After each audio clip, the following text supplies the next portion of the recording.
Pelas palavras do Santo Evangelho, sejam perdoados os nossos pecados.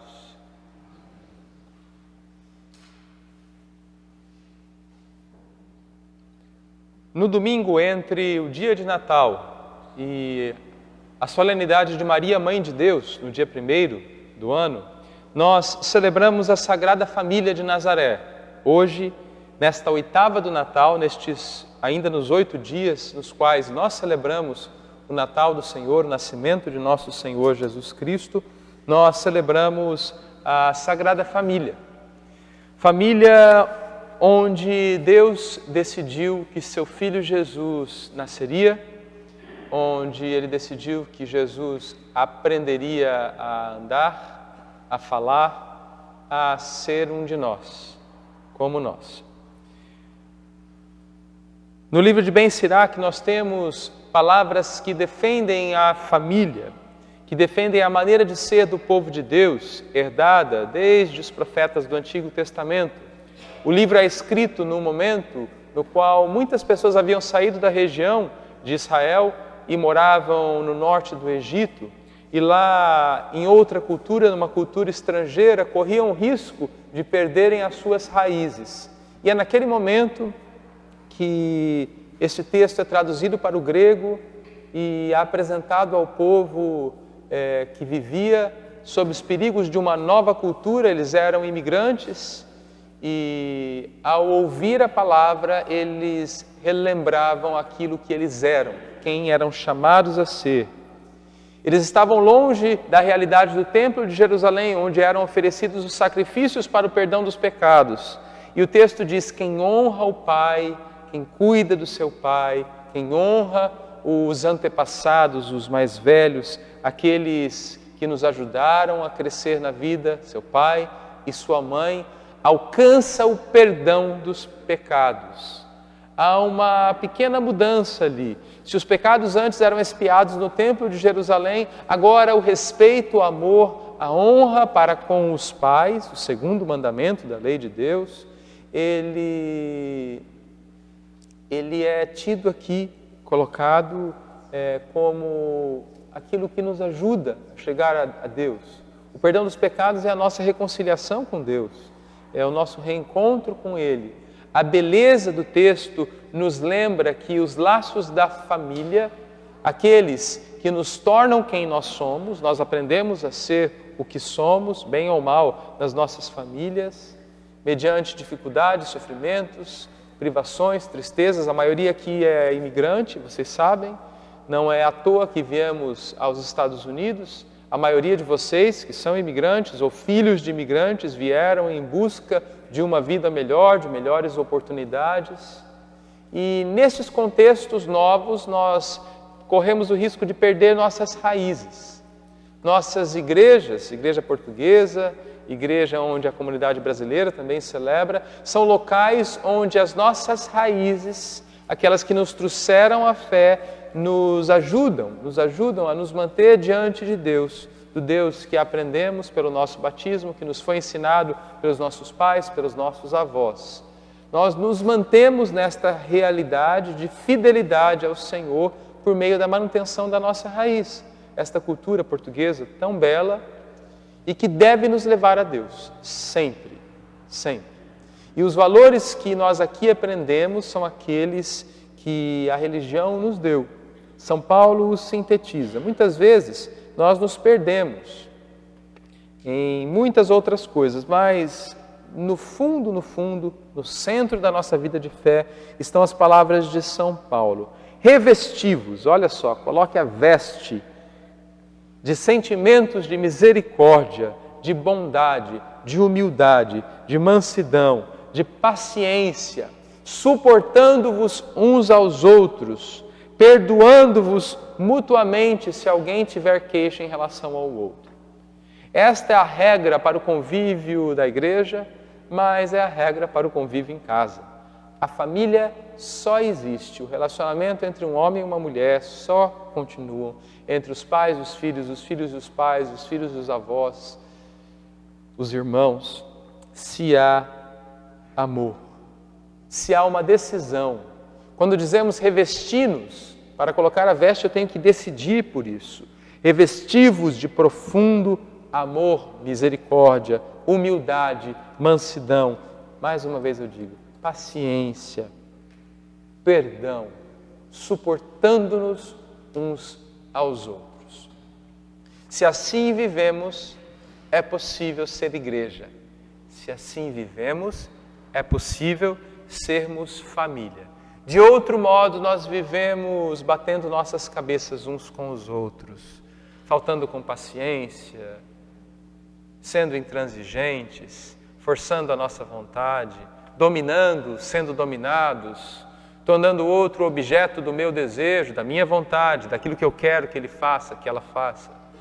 Isso não é igreja, isso não é família. A família é o local onde eu aprendo a ser quem sou chamado a ser por Deus. É o local onde eu aprendo a amar como Jesus amou. É o local onde eu aprendo a perdoar como Ele perdoou. É o local onde eu aprendo a bondade, onde eu aprendo a fidelidade, a misericórdia, o perdão sem limites. Nós brigamos nas nossas casas, nas nossas famílias, na nossa igreja, mas não podemos dormir com o rancor. Precisamos perdoar. É uma necessidade fisiológica nossa, perdoar. Se não perdoamos, nós nos matamos.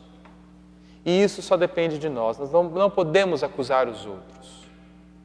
É a sua mãe que fez isso, é o seu pai que fez isso, é o seu filho, é a sua avó. Não. Não há culpa. Nós precisamos nos revestir desta veste dada por Deus no nosso batismo, do amor, da paciência, da mansidão, da bondade, da humildade, do perdão. Que o Senhor nos ajude.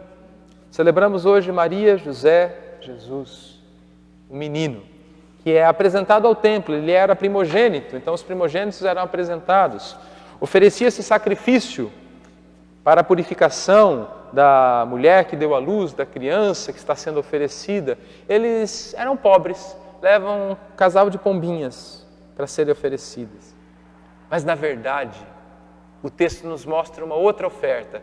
Quando o velho Simeão vai até lá esperando a manifestação de Deus, a presença de Deus que nos salva, ele vai até lá, ele pega o menino no colo e bendiz a Deus. Naquele momento, a pombinha não é mais a oferenda.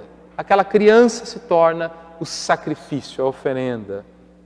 Ele bendiz a Deus. Agora, Senhor, segundo a vossa palavra, deixai em paz o vosso servo, pois meus olhos viram a vossa salvação. Ele estava com o menino nos braços, imaginem, o próprio Jesus, e bendisse a Deus. Cristo, aquela criança, é o sacrifício único pelo perdão dos nossos pecados, a nossa reconciliação com Deus. Nós estamos com Ele de novo. Deus está conosco. Antes mesmo de nos perdoar, Ele está conosco. Antes mesmo de viver e morrer na cruz por nós, Ele está no templo e é lá oferecido Cristo Jesus. A reconciliação de Deus, o amor de Deus que nos é dado, antes que soubéssemos ou que merecêssemos. E o velho, que não tinha tanto valor naquele tempo, é quem vê o que nós não vemos.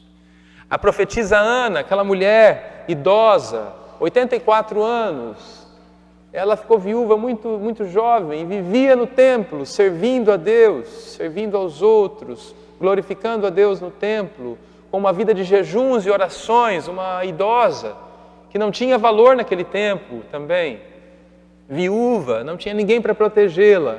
A vida dela era uma profecia, a vida dela era um anúncio da vontade de Deus. E ela sai contando o que ela acabou de ver. A grande testemunha daquele evento é uma idosa. E o que é que ela profetiza? O texto não diz, mas diz porque a vida dela diz. Sua fidelidade a Deus, confiança em Deus, mesmo não tendo nada, mesmo estando desprotegida, mesmo sendo idosa, pobre, ela está lá com confiança no Senhor. E sua vida é uma profecia. 2 idosos, 2 que nos lembram nossos avós, muitos que aqui estão, são usados por Deus para anunciar a boa nova, com a sua fidelidade, com a sua confiança. E a família de Nazaré, Maria, José, aquele jovem casal com aquela criança, tornam-se a grande família de Deus. Aqueles 2 idosos são como os avós de Jesus naquele momento. Simeão e Ana. O amor de Deus é anunciado por meio da família, que não se volta para si, que não está fechada em si. Nós defendendo a nós mesmos. Não. É a família que é para os outros. Simeão glorifica a Deus. Ana profetiza. Sai a dizer a vontade de Deus, a glória de Deus. Maria guarda no coração, sofre. Simeão diz, você vai sofrer. Sim, ela sofre porque ela faz a vontade de Deus. E quem faz a vontade de Deus num mundo tão cheio de trevas, sofre, como nós fazemos. E somos chamados também a sofrer quando amamos, quando perdoamos, quando somos bons, quando temos paciência. Essa é a família de Deus. Maria, José, Ana, a profetisa Ana, o velho Simeão, tornam-se a família para Deus. Um menino que precisava aprender a ser gente. E ele, naquela família, crescia, diz o texto, robusto, enchendo-se de sabedoria, numa família. Que o Senhor nos ajude. Que Ele redima a nossa família, com todos os problemas que temos, com nossos filhos, nosso marido, nossa esposa, nosso pai, nossa mãe, nossos netos, com todas as dificuldades que vivemos, com os desgostos que temos, nós que choramos, que nos entristecemos. Que o menino Jesus e seus pobres pais, José, Maria, que os seus avós simbólicos ali, o velho Simeão, a pobre profetisa e velha Ana, que esta família reconcilie-nos com Deus, nossa família, que nós cresçamos e nos revistamos do perdão, do amor sincero, da bondade. Que a Sagrada Família hoje, em Jesus Cristo, nosso Salvador, nos salve. Traga às nossas casas a salvação que o amor veio trazer. Amém. Fiquemos em pé e juntos professemos a nossa fé. Creio em um só Deus, Pai Todo-Poderoso,